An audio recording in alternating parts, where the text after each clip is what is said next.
সাভারের সিটি বিশ্ববিদ্যালয়ে বহিরাগতদের হামলায় সিফাত নামে এক শিক্ষার্থী নিহত হয়েছেন।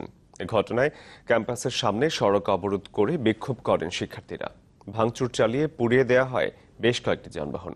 এর আগে শিক্ষার্থীদের সাথে বহিরাগতদের দফায় দফায় সংঘর্ষ হয়।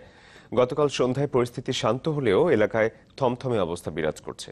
এদিকে আজ সকাল 10টার মধ্যে ছাত্রদেরকে হল ছাড়ার নির্দেশ দিয়েছে কর্তৃপক্ষ। সেই সাথে আগামী শনিবার পর্যন্ত ক্যাম্পাস বন্ধ ঘোষণা করা হয়েছে। সহপাঠী নিহতের প্রতিবাদে আন্দোলনে সাভারের সিটি বিশ্ববিদ্যালয়ের শিক্ষার্থীরা। সোমবার দুপুরে হত্যাকাণ্ডের পর বিকেলেই ক্যাম্পাসের সামনে সড়ক অবরোধ করে বিক্ষোভ শুরু করে শিক্ষার্থীরা। পুড়িয়ে দেওয়া হয় কয়েকটি মোটরসাইকেল, ভাঙচুর চালানো হয় আশপাশের দোকানপাট ও স্থাপনায়। খবর পেয়ে ঘটনাস্থলে গিয়ে পরিস্থিতি নিয়ন্ত্রণে আনার চেষ্টা চালায় পুলিশ। এ সময় পুলিশকে লক্ষ্য করে ইটপাটকেল ছুটতে থাকে তারা। বিশ্ববিদ্যালয় এলাকায় মোতায়েন করা হয়েছে অতিরিক্ত পুলিশ।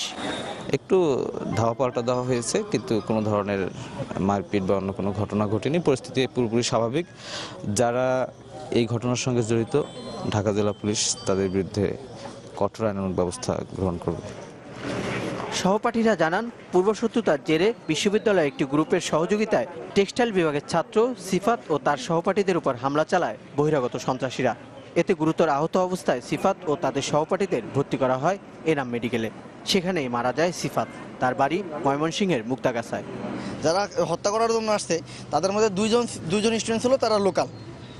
তারা ইংরেজি বিভাগের দুজন স্টুডেন্ট ছিল, লোকাল 43rd ব্যাচের। একটা নিরীহ ছাত্রকে মারা হয়েছে, আর আমরা এরা প্রতিবাদ করতে এসে কিন্তু পুলিশ আমাদেরকে বাধা দেওয়া হয়েছে। ঠিক আছে, এটা সন্ত্রাসী আমরা আখ্যা দেওয়া হয়েছে। এটা একটা ভুল নিউজ দেওয়া হয়েছে। আমরা চাই যারা যারা এখানে আক্রমণ করছে সবার ফাঁসি হোক। আমরা সরকারের কাছে আকুল আবেদন জানাই। আহত অন্যদের চিকিৎসা দেওয়া হচ্ছে এনাম মেডিকেল কলেজ হাসপাতালে। জিজ্ঞাসাবাদের জন্য দুজনকে আটক করেছে পুলিশ। আহসান হিমেল, চ্যানেল 24, সাভার, ঢাকা।